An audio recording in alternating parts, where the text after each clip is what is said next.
کریں کیا میں نے آپ کے ساتھ کوئی عہد و پیمان ہے، ہمارا کوئی قول و قرار ہے یا نہیں ہے؟ ابھی تک اجنبی ہیں. ابھی تک اگر آپ امام زمان کے ساتھ ہم اجنبی ہیں، وہ ہمارے لیے ہم ان کے لیے اجنبی ہیں، تو یہ اچھی بات نہیں ہوگی. اس وقت دعا کریں اللہم اجعلنی من انصارہ و اعوانہ. عہد و پیمان کے بعد ہم ان کے اصحاب انصار کی راہ پہ چلیں گے. والذابین عنہ، اس وقت ہم امام زمان کا دفاع کر سکیں گے. دعائے عہد میں ہمیں یہ سکھایا ہے والذابین عنہ، ہمارے جوانوں کے لیے کہ مدافعین آقا امام زمان بن جائے، مدافعین امام زمان. یہ سارے جوان کیا کر رہے ہیں؟ آقا امام زمان کا دفاع نہیں کرتے، فضائی مجازی پہ آقا امام زمان کا دفاع نہیں کرتے. آئے جن تکفیری لوگ آقا امام زمان پہ حملے کرتے ہیں، ان کی امامت پہ حملے، ان کی عصمت پہ حملے کرتے ہیں، بے تکی جھوٹی باتیں بیان کرتے ہیں، آپ کو دفاع کرنا. آئے تھے بہت سارے جوان تکفیری گروہوں کی وجہ سے گمراہ ہوتے ہیں، آپ دفاع کریں. والذابین عنہ والمسارعین الیہ فی قضاء حوائجہ. آقا امام زمان کے ارادوں کو، ان کے حوائج، ان کی نیاز مندیوں کو، ان کی ضرورتوں کو پوری کرنے کے لیے تیزی سے ان کی طرف بڑھنے والوں میں شامل کرنا. یہ دعا گایا مسارعین الیہ، تیزی سے بڑھنے والے، سرعت کے ساتھ بڑھنے والے. کس مقصد کے لیے؟ فی قضاء حوائجہ، ان کی حاجتوں کی براری کے لیے. ہم میں اور ان میں اب یہی فرق ہے. ائمہ ہمیں سکھاتے ہیں کہ امام زمان کی حاجتوں کے لیے، ان کے احکامات کے لیے وہ کیا چاہتے ہیں، ہم اپنی حاجتوں کے لیے. ہم حوائجی ہی نہیں، حوائجی ہے کہ میری حاجتیں پوری. ہم امام زمان کی طرف تیزی سے بڑھتے ہیں اپنی حاجتیں لے کر. تو کیا امام صادق نے کیا سکھایا دعائے عہد میں؟ والمسارعین الیہ فی قضاء حوائجہ. آقا امام زمان کی حاجتوں کو پوری کرنے کے لیے، ان کی ضرورتوں کو پوری کرنے کے لیے، ان کے ظہور کے لیے زمین سازی کی ضرورت ہے، افراد سازی کی ضرورت ہے. زمین ان ضرورتوں کو پوری کرنے کے لیے آگے بڑھنے والے، نہ اپنی حاجتوں کو. شیعہ اپنی حاجتیں لے کے نہیں جاتے. شیعہ امام کے پاس جا کر یہ نہیں کہتے کہ میں آیا ہوں، میری اتنی ساری ڈھیر ساری حاجتیں ہیں. شیعہ وہ ہے، کربلا والوں سے پوچھیں، ان سے سیکھیں. وہ آتے ہیں کہ ہم آپ کی کیا خدمت کر سکتے ہیں. یہ شیعہ ہے. دعا میں سکھا والمسارعین الیہ فی قضاء حوائجہ، ان کی حاجت. دیکھیں کہ امام آپ کی حاجت کیا ہے، آپ کی ضرورت کیا ہے، میں آپ کے کیا کام آ سکتا ہوں. یہ شیعہ ہے. کربلا والوں نے کتنی حاجتیں آئے امام حسین سے لی، کتنی حاجتیں ہیں. ابو الفضل نے کتنی حاجتیں امام حسین سے مانگی. حضرت عمر نے کتنی حاجتیں مانگی امام حسین سے کہ مولا آپ تو مثلا امام معصوم ہیں، میری یہ حاجتیں ہیں. کس نے؟ شہزادہ قاسم نے، حضرت علی اکبر نے، حضرت اون نے، حضرت محمد نے، حضرت ابراہیم نے، حضرت عبداللہ نے. کس نے حاجتیں مانگی؟ کیا شیعہ یہ ہے کہ صرف اپنی حاجتیں لے کے جائیں، اپنی حاجتیں لے کے آجائیں امام سے، پھر امام کو نہ پوچھیں کہ ان کی بھی کوئی کام، ان کے لیے کوئی کچھ کام ہے نہیں ہے. چاہیے والمسارعین الیہ، یہ عہد و پیمان کے بعد آپ اس راہ پہ چلو گے. والمحامین عنہ والسابقین الی ارادتہ. پھر دو منزلیں اور آتی ہیں. والمحامین عنہ، آقا امام زمان کی حمایت کرنے والے. آقا امام زمان کی حمایت آپ کہاں کریں گے؟ جو بھی آقا امام زمان کے لیے کام کا اس کی حمایت کرے، آقا امام زمان کی حمایت ہے. جو بھی حمایت کریں، پیسوں سے حمایت کریں. میرے پاس وقت نہیں ہے، اصول کافی میں جائیں، امام معصوم کے لیے درہم خرچنے کا باب پڑھیں. امام معصوم کے لیے میں صرف تذکر دوں گا. ایک درہم امام خالد نے فرمایا کوہ احد کے برابر وزنی ہے. ایک درہم جو راہ امام زمان میں خرچے، جو راہ امام معصوم میں خرچے، ایک درہم جنت میں کوہ احد کے برابر اس کا ثواب ہوگا. امام نے فرمایا دوسری حدیث میں کہ اس کا وزن، عمل کا وزن جو ایک درہم امام معصوم تک پہنچائے آپ ان کی مدد کے لیے، وہ کوہ احد کے برابر وزنی ہے. اور فرمایا کہ جو بھی یہ سمجھے کہ امام تمہارے پیسوں کا محتاج ہے وہ کافر ہے. امام تم سے رقم لیتے ہیں تاکہ تم پاکیزہ ہو جائیں. امام نے فرمایا کہ میں تم سے پیسہ لینا نہیں چاہتا، میرے پاس تجھ سے زیادہ ہے. امام خادم نے فرمایا اسی باب میں، لیکن میں تجھ سے لیتا ہوں، درہم دینار لیتا ہوں تاکہ تمہیں پاک کر دوں. خرچنے کا حکم ہے. ایک درہم، اسی باب میں آپ پڑھیں، ایک درہم 2 ملین درہموں کے برابر اجر رکھتا ہے. امام معصوم کے اقوال ہیں، اصول کافی میں جا کے دیکھیں، اس باب میں جا کر دیکھیں، اردو ترجمہ موجود ہیں. تو ہم کہاں گئے؟ ہمارے پیسے سرمایہ کہاں گئے؟ کون سا ادارہ کھلا ہے امام زمان کے لیے یہاں پہ؟ جہاں آپ کے سرمایوں سے کس نے کوئی ادارہ کھولا جہاں امام زمان کے لیے کام ہو؟ لوگ مہدویت میں پی ایچ ڈی کرتے ہیں، یونیورسٹی کھلے ہیں اس وقت امام زمان پہ. ہمارے یہاں الف با بھی نہیں پڑھائی جاتے. تو یو المحامین عنہ، وہ ہر صبح آپ پڑھیں گے دعائے احد. تو کہاں حمایت ہو رہی ہے امام زمان کی؟ 15 شعبان یعنی یہ ہمارے کھانے والے کیک کیا امام زمان تک پہنچتے ہیں؟ ہمارے پینے والے چائے امام زمان تک پہنچتے ہیں؟ یا ہماری آوازیں یا امام زمان کام آتے ہیں؟ یا ہماری بے معنی خوشیاں کہ نہیں معلوم کیوں خوش ہو رہے ہیں، بس خوش ہو رہے ہیں. اور بعض تو اس حد تک کہ لہو و لعب میں گزار لیتے ہیں کہ ایسا لگتا ہے کہ یہ کوئی کرسمس ہے یا کوئی شب برات ہے، کیا ہے. یہاں اس حد تک بعض تو خیر ابھی تک جاہلیت ثانیہ میں مبتلا ہے. پیغمبر صاحب نے خبر دی، معصومین نے خبر دی، جاہلیت اولا ہے. وَلَا تَبَرَّجْنَ تَبَرُّجَ الْجَاهِلِيَّةِ الْأُولَىٰ، اسلام سے پہلے کی جو جہالت تھی اس میں اور اسلام کے بعد ایک جہالت پیدا ہوئی اس میں ہے، جس میں تمام اسلامی اقدار اور تمام جو اسلامی ایام ہیں ان میں صرف لہو لعب کو ہی انہوں نے یاد رکھا ہے. صرف لہو لعب کو، جس طرح 15 شعبان میں البتہ زیادہ نہیں ہے، کچھ ہیں جو جہالت میں ہے کہ صرف لہو لعب. یہ امام زمان کی حمایت ہے. تو بتا دیں کہ میں نے، آپ نے کہاں امام زمان کی حمایت کے لیے کچھ کیا ہے؟ کیا ہماری انجمنوں میں امام زمان کی حمایت کے لیے کچھ ہو رہا ہے؟ کوئی مجھے کام کہیں کہ جس سے افراد بنے، جس سے نفوس بن جائیں، کہ آپ کے بچے مہدوی بن جائیں. تو آپ کہیں گے کہ یہ اس ادارے نے اتنے بچوں کو مہدوی بنایا ہے، معرفت امام زمان سے مالا مال کیا ہے، سرباز امام زمان بنایا ہے، مسئلہ محامین عنہ ہے.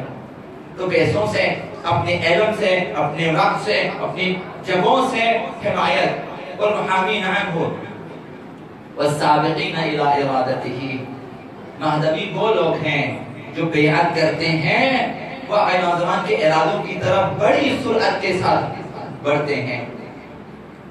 والسابقین، سبقت لے جاتے ہیں. اب یہ ہمارے لیے صرف بات ہے کہ سبقت لے جانے چاہیے.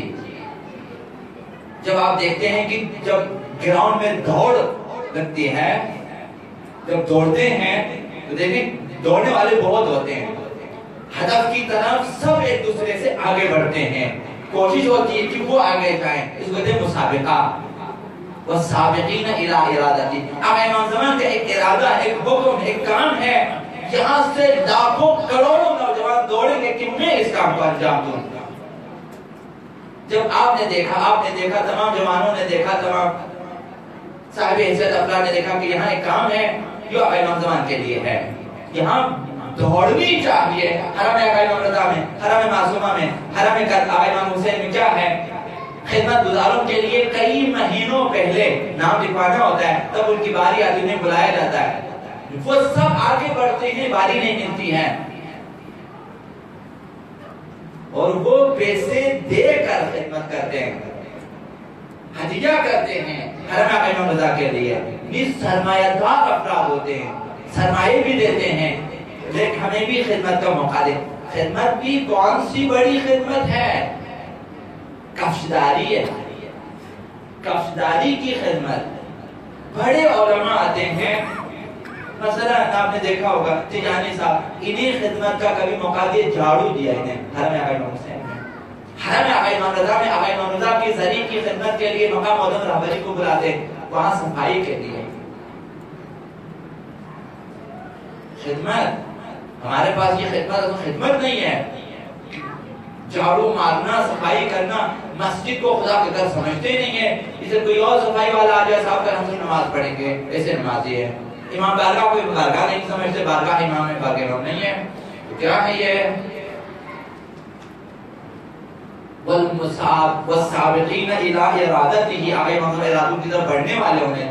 یہاں پہ آپ دیکھیں جتنے کام ہیں آقا امام زمان کے، بچوں کے حوالے سے، جوانوں کے حوالے سے، تعلیم تربیت وغیرہ وغیرہ کے حوالے سے ہمیں آگے بڑھنا چاہیے، ایک سے ایک آگے بڑھیں۔ اس وقت آپ کہیں کہ میں نے عہد و پیمان باندھا، یہ عہد و پیمان باندھنا ہوتا ہے۔ اور آخری چیز ہوتی ہے والمستشہدین بین یدئی، ایسے لوگوں کو شہادت کا مقام ملتا ہے جو کہ انبیاء کے آرزو ہے کہ ہم آقا امام زمان کے پاس جائیں اور شہید ہو جائیں۔ آقا امام حسین نے فرمایا لو ادرکتہ لخدمتہ ایام حیاتی، اگر میں آقا امام زمان کے دور کو پالوں میں ساری عمر ان کی خدمت کروں گا۔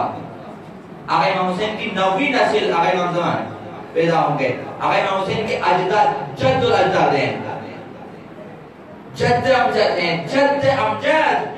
آقا امام حسین فرماتے ہیں کہ میں ان کی خدمت کروں گا ساری عمر۔ آقا امام صادق نے فرمایا کہ میں اگر ان کے دور کو پالوں اور پالیں گے، رجعت کا ایمہ ادھار آئیں گے، لخدمتہ ایام حیاتی، ساری عمر میں ان کی خدمت کروں گا۔ خدمت حضرت حجت، خدمت حجت خدا، یہ 7 ائمہ کے لیے باعث فخر ہے۔ حتی ائمہ کے لیے ہماری کیا حیثیت ہے؟ تو اپنے لیے کام ڈھونڈیں، میرا کہنا یہ ہے اپنے لیے کام ڈھونڈیں۔ اگر نہیں ڈھونڈیں گے امام زمان نہیں، ہم بدبخت ہیں۔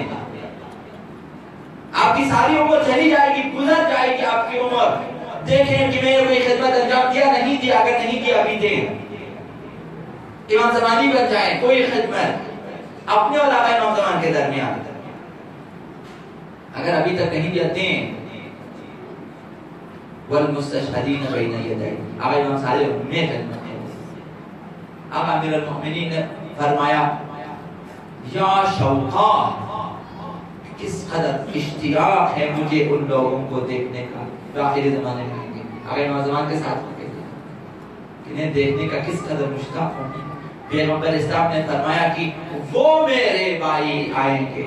اصحاب نے فرمایا کہ ہم کہا تم صرف اصحاب ہیں، میرے بھائی نہیں، وہ آخری زمانے میں آئیں گے جب دین پہ عمل کرنا، ہاتھ میں انگارے اٹھانے کے مترادف ہوں گے۔ اس وقت وہ لوگ آئیں گے ہاتھ میں انگارے، ابھی دین پہ رہنا ہاتھ میں انگارہ ہے، ٹی وی سے چشم پوشی کرے، کیبل سے آپ منہ چھپا جو ہے آنکھیں جھکا لے، روڈ میں آپ جائیں گے جگہ جگہ جہاں نظر اٹھائے گناہ گناہ، یہاں سختی ہے دین پہ عمل کرنا۔ اس وقت اگر عمل کریں تو ان کی خدمت آقا امیر المؤمنین کی آرزو ہے، آقا امام صادق کی آرزو ہے، آقا امام حسین کی آرزو ہے۔ اگر ہم محروم رہیں،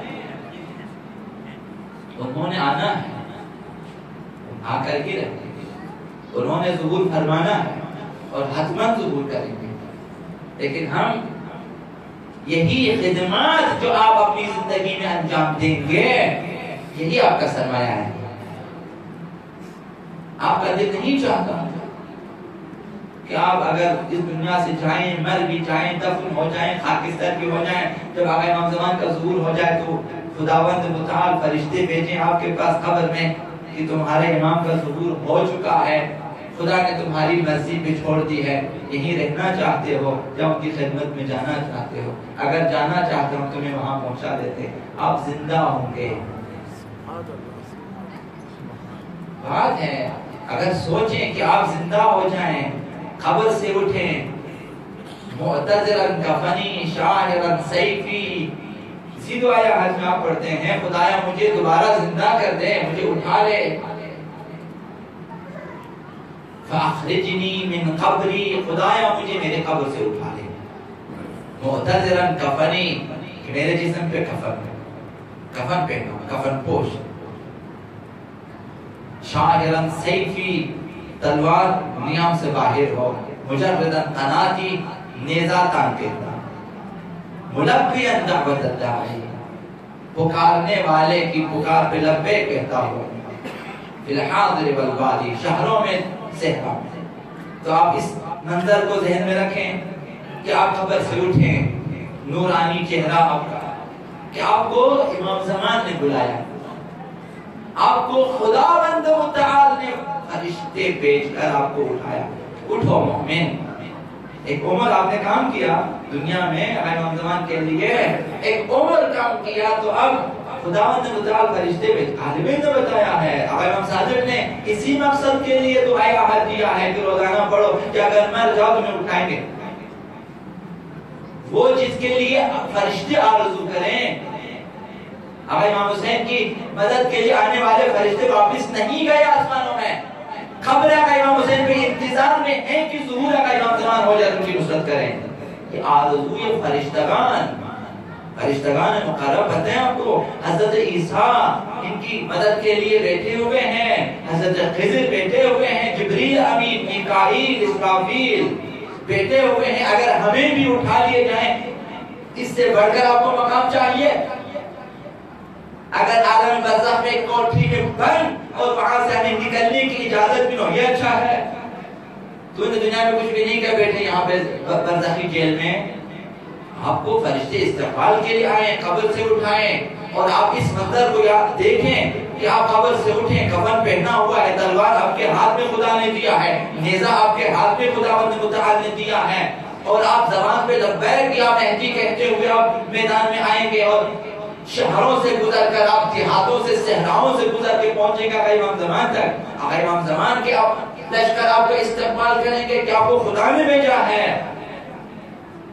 اس مقام تک پہنچنے کے لیے دعا یہاں دیا ہے، اس کے چند جملوں کو پڑھیں اور پڑھ کر عمل کریں اور بننے کی کوشش کریں۔ ابھی تک غافل ہیں، نہ معلوم ہم کب تک غافل رہیں گے، زیادہ آپ کا وقت نہیں ہوگا، اور بھی چیزیں ہیں، جتنے زیارت نامے امام زمان کے، خصوصاً آج کے دن کے لیے جو امام زمان کی زیارت نامے جو آپ نے سرداب میں پڑھنی ہے، دیکھیں اس میں کیسی کیسی دعائیں ہیں۔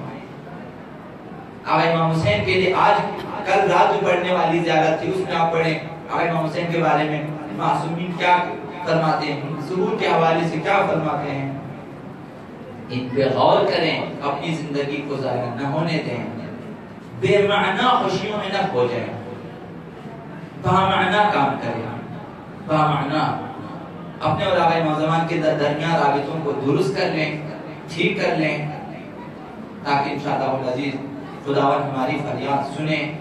اولاً یہ کہ خود ہماری زندگی میں ان کا ظہور ہو جائے، بھی نہیں زیارتوں میں دعا ہے، اگر آپ پڑھیں کا ترجمہ، دعائیں کہ خدایا ہماری زندگی میں ان کا ظہور ہو جائے، ان کے ظہور کو دیکھیں، اگر نہ بھی دیکھ سکیں اپنی زندگی میں، دوسری جنم آپ کی یہاں پہ ہوگی، دوسری جنم میں آپ زندہ ہو گئے ہیں، نہ کہ آپ دوبارہ زندہ ہو گیا جائے گا، یہ کوئی بڑی بات ہے، کر سکتے ہیں، بالکل کر سکتے ہیں، کوئی مشکل نہیں، اور نجات پا سکتے، آپ بھی پا سکتے ہیں، گناہوں کے دلدل سے نکلنا اتنا مشکل نہیں ہوگا اگر آپ ارادہ کریں، اگر آپ دعا کریں، اگر آپ خود امام زمان کا واسطہ دیں خدا سے، خدایا خود امام زمان کا واسطہ ہماری مدد کریں، ہم گناہوں کے دلدل سے نکل جائیں، ہم مہدوی بننا چاہتے ہیں، ہم حسینی بننا چاہتے ہیں، ہم کربلا والوں کی طرح ہونا چاہتے ہیں کہ بے غرض اپنی زندگی نثار کرے امام معصوم کے لیے،